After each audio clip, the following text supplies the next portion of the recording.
We're back here on our program, and we are talking yoga today, and our guest is Alexis Bethel from Ohana, and she says, Ohana is a studio, and she says that you can do yoga. There are various techniques for yoga. You get up in the morning and you sit down and you concentrate and you get in yourself. That's it. You're doing yoga. You're doing yoga. You're doing yoga. And you can do it for long periods of time. Sure. How is that beneficial? How is which beneficial to do it? Yes. To do it at all, or to do it for long periods of time? To do it for long periods of time. You mean in one sitting, or Yes, over a yes, long period of time? in one sitting. Well, I'd actually say that it may or may not be beneficial. I think Because sometimes when you concentrate, or when you seek to concentrate, a whole lot of things come into the mind. yeah, And your mind is not being purified. You can think about good, or you can think about things things that are not good. yeah. And this is what I'd say is that sometimes when we become quite skilled at concentrating, which once we become quite skilled at concentration, it actually turns into meditation. So most of us will say, I'm meditating, and most of us aren't meditating. We're concentrating, right? We're trying to get one stream of being, but we're concentrating because thoughts are coming in, and then we might have a moment of stillness, and then we go back to a thought, and it comes, right? So we're actually concentrating. So there's a difference between meditating and concentrating. Yeah, sure, they're two separate limbs of yoga. Okay. And meditation's not actually something that, like, I couldn't, or if I said, okay, we're going to sit down and meditate, I might use that word, and it's commonly used, so there's no problem in saying that. But then Bianca's probably not going to be meditating because she's not going to instantly go into inner stillness and peace. She's going to have 1,000,005 thoughts that come up in between. It's normal. So there's a couple of things that I'd say. When I say, yes, it's beneficial to do it for a long time, and no, it's not, when people are beginning and they're like, well, I'm going to sit down and meditate for an hour a day, and I'm like, well, why not start with 5 minutes? Why not start with 5 minutes and just learn to get to be okay with being with yourself? Because sometimes what happens is then we set ourselves up for disappointment when we're like, I'm going to do the whole thing. And it can actually sometimes make us feel worse. What happens with meditation, or concentration, I should say, is that over time, we begin to, instead of, most of us can identify with, or if we can't, then hopefully this will make sense what I'm about to say, is that we're so involved with our thoughts. I have one thought, my brain goes here, I have the next thought. It doesn't matter if it's the complete opposite of what that thought just said, then I'm over here. It almost can feel like we're having an internal battle or dialogue within ourselves. Our thoughts create emotions, right? So somebody might say something to me, they might say, I don't like what you're wearing, and I have a thought. I'm like, that's rude. And then that's rude turns into anger, right? All of a sudden this thought has created emotion. Well, if I'm not aware of all this, now I'm angry. Now I'm going and talking to the next person. Can you believe she said that? And now all this negativity has been created. What meditation helps us to do is to realize that we're not our thoughts. We're not actually our thoughts. I can watch, if I'm sitting here in silence, I can watch a thought happen. I can watch myself be hurt by somebody saying, I don't like what you're wearing, or whatever they say. And I'm like, that's interesting. I feel hurt right now, but I'm not the hurt. I feel hurt. I'm experiencing a feeling of hurt, but I can watch it. As we start to do that, it begins to translate out of our practice, and we find there are these moments in our life where we can pause, where we can say, somebody can say something to me, and I used to be maybe the most, I would yell at people in high school. I would cause huge scenes. I would do all these things.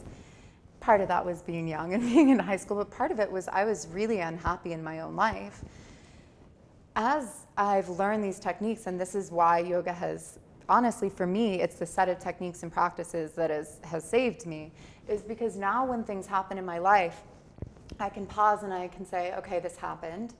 I'm experiencing myself being hurt right now, and I'm feeling hurt. I'm not denying the feeling. I'm not saying you don't get to be hurt right now. You should be above this. That's not it. We let it happen.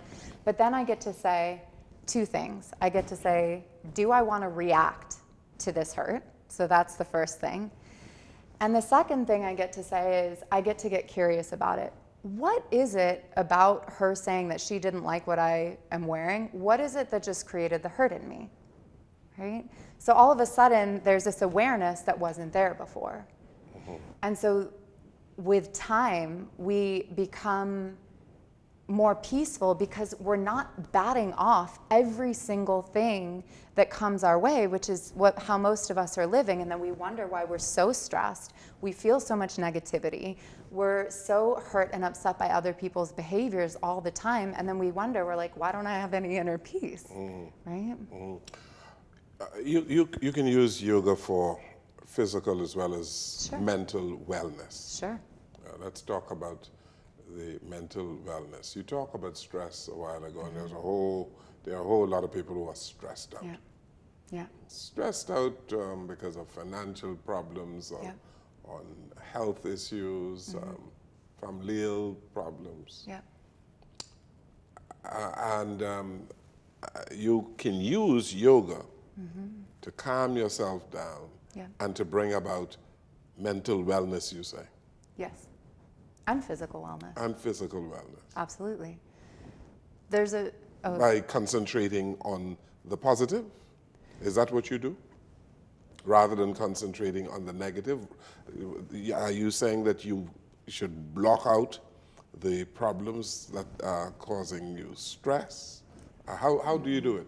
No, I would tell you to do that if it worked. Okay. It doesn't work. The thing about all of these techniques is that denying our humanness doesn't work. Trying to push it out and being like, well, yes, I have financial stresses, but I'm going to just rise above that. It doesn't work. If it worked, we'd all be doing it, right? If it was that easy, we'd all be doing it. It's not how it works. There are a few things. I'll answer it in a couple parts. There are a few ways that yoga can help. I also want to say really quickly that yoga is not the only way, right? There are so many different things that people can be doing. Yoga is the way that I've begun to find my inner peace. There are a lot of different ways that people can find inner peace. So while I'm a huge proponent of yoga, that's because it's been my own personal experience. So, but I'll talk about, I'll answer your question in a couple of ways. So the first way from a physical standpoint is that what happens is the stress response was built in our body for a very good reason. It was to help us flee immediate threats. So back in the day, if we were going to be attacked by a shark, we would perceive a threat, okay, and our body would kick into gear. It would say, okay, release adrenaline, release cortisol, release these chemicals that are going to help us run faster, fight harder, get out of the situation. So we were meant to be going along, hit stress, everything in our body ramps up. After the immediate threat is gone, we go back down, we experience a period of exhaustion, and then we go back to normal, okay? What's happened is that even though I might know that financial stress is not the same as a shark attacking me right now, my body doesn't know the difference. And so what's happening is that we're being hit again and again and again and again with all of these things that are causing stress. So whereas we were meant to be going along, hit the stress, come up, come back down, we're not coming down. We're in chronic stress. Well, when all of these parts of our body have to kick into gear to get us out of what we perceive as a threat, all of the other systems in the body, our immune system, our reproductive system, our digestive system, they're not functioning as well as they need to. Well, what's happening if our immune system isn't functioning well? We can't fight off sickness. It turns into disease, right? So these things are very real. These are responses that are going on in our nervous system. So one thing that's happening is that we can actually when we use these techniques like mindfulness, like being present, like I'm going to focus on all of the grains in this piece of wood, and I'm going to focus there for a few minutes, or on a beautiful flower, or when we're doing certain breathing techniques that literally are activating the part of the nervous system that brings us into the healing response, it's turning off the stress response. So this is when I say to people, I'm like, if you can sit there and be in nature and concentrate on nature and be mindful without past worries, future worries, things hanging over your head for 5 minutes, you're giving your body that little break. Those breaks, cumulatively, they add up. These breathing techniques that we can do, they add up over time. So these things are hugely important. So that's one way. We also know that any form of exercise helps to combat disease. So that would be like the most obvious way that I'd answer the question, that, you know, depending on the style of the physical yoga practice, they can be quite strenuous exercise, things like these. So that's one way. But the other way that it impacts us is what I was talking about before. Some of these things are very real, and we're not here to deny their realness. If you are having financial trouble and you're afraid that you're not going to be able to pay the bills, that's a real stress, right? But often what happens is that there are also other things that we're adding on top that don't need to be immediate stresses, and it's piling up, piling up, piling up. So when we close our eyes, we concentrate, we practice what we call self-study or self-inquiry, and we do the things that I was talking to you about before the break. We start to realize, what do I really need to give my energy to right now? And what do I maybe not need to give my energy to that I'm letting a lot of energy go out of me for? Interesting. Yeah. So that is the mental part of it. Yeah. Yes. The physical part of it, you do stretches and that sort of thing, right? Stretching is one part of it. And it will depend on the style of yoga. So if you did something like what's called yin yoga, it's all really stretching down on the floor. If you do something like vinyasa, which is another style that we have, it's very strenuous. It's you might sweat, your heart rate's going to go up, things like that. What is it called? So vinyasa flow, it's one style of yoga, of the physical practice. There's so many other styles. There's hundreds of styles now of yoga, and many of them are very physically strenuous. So you're actually also getting strengthening, toning, all of these things that you would get through another form of fitness. So it can be anything, depending on what style. If I'm doing yoga and I say your size, I don't need to go to the gym, right? No. I can just do yoga, right? You could just do yoga. There's people who do it all, and I really think that, and I'd say that for any size, to be honest. Any size? For any size. But I think it depends on what people need. If you want to lose weight, you go to the gym. No, you could absolutely You can do lose yoga. weight through yoga. Sure. Is that right? Absolutely. Oh, come to a class, my friend. Yeah. You'll see. Yes. And come to your class of yoga and I can lose my stomach? Well, Is that what you're saying? No, I don't believe that. Yeah, so I would say that as much as at the gym. Now, a huge part of weight loss, if people want to focus on that, which people don't like to hear this part of it, most of it's what you're putting in your body. What you put in your body? Most of it is what we're eating. You are what you eat. You are what you eat. So unless you're a professional athlete who's burning thousands and thousands of calories a day, for most of us, they estimate that 75 to 80% of our weight or excess weight is actually what we're putting in our body, and only 20-25% is the physical activity that we're doing. Okay, watch what you eat, do some yoga, and you'll be fine. Is that what you're saying? I hesitate to oversimplify always, but that'll be a really good start. It'll be a really good start. Yes, it is a good start, and actually Alexis is offering at the studio some community rising classes, and it's once a month, every Wednesday, for only $10, and it gives you. Can you tell us a little bit more about what the class is about? About Community Rising? Yes. So the Community Rising is a new event that we're starting, and it's 100% donation based. With 100% of the proceeds going to Bahamas Humane Society and the Ranfurly Home for Children. And every month it's centered around a different topic. It could be a different speaker. So this is the first month, and I will be leading. It's Wednesday, January 22nd at 7:15 p.m. at the studio. And this one will be on the power of vulnerability. So we'll watch a TED Talk, and then I'll facilitate a conversation around vulnerability and how it actually creates our deepest senses of connection, even though most of us perceive it as a weakness or something that's very uncomfortable.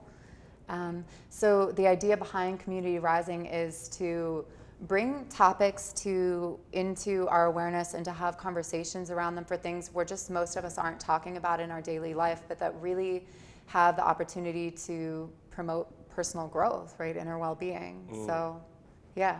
Interesting. Yes, it is very beneficial, and I like that. You know, when I've experienced some little bit of yoga that I've experienced, and then you learn how to breathe and think and everything, and then like you were saying, Alexis, that you could start to break down some things and find some solutions of what you can let go of and what you should focus on now, where what's happened, I know, to me personally in the past is I've been stressed out and overwhelmed with something, and I'll turn around and then take it out on somebody else.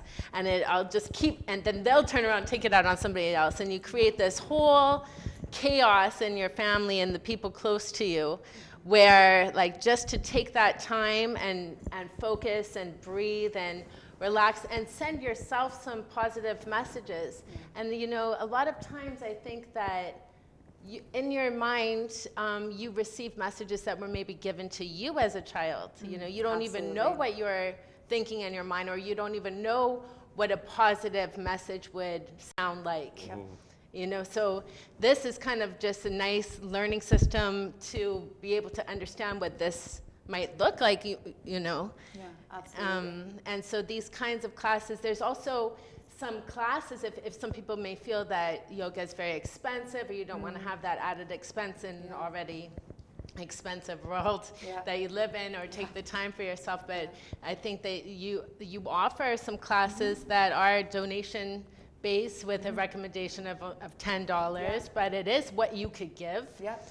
And then I think you have 3 different classes a week, we have actually. 3 of those a week, one of which is beginner, one of which is gentle yoga and meditation, and one is vinyasa flow, the one I was telling you about. So it's exactly that. We suggest a donation of $10, but it really is whatever you can give. And you know, it's really important to me at Studio Ohana that I mean, this island is so the world is expensive, but my God, this island is really expensive. It's really expensive. And to me, money should never be the barrier to being able to practice. So, To practice your yoga. Reading. A whole lot of people, when they have issues, they find something to read. Okay, sure. That is not a part of yoga, is it? Well, it could be.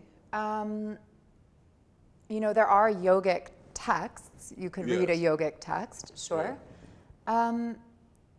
So there are a lot of things like that you could. I'm not sure that that's what you're asking, but I would say that some of that falls under self-study, right?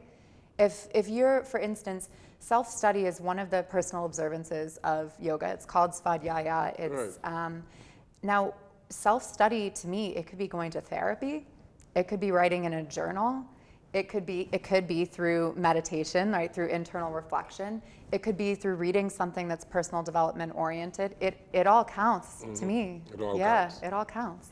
All right, let's take this break here on our program. Yoga, we're talking about today with Alexis Bethel. We'll come right back.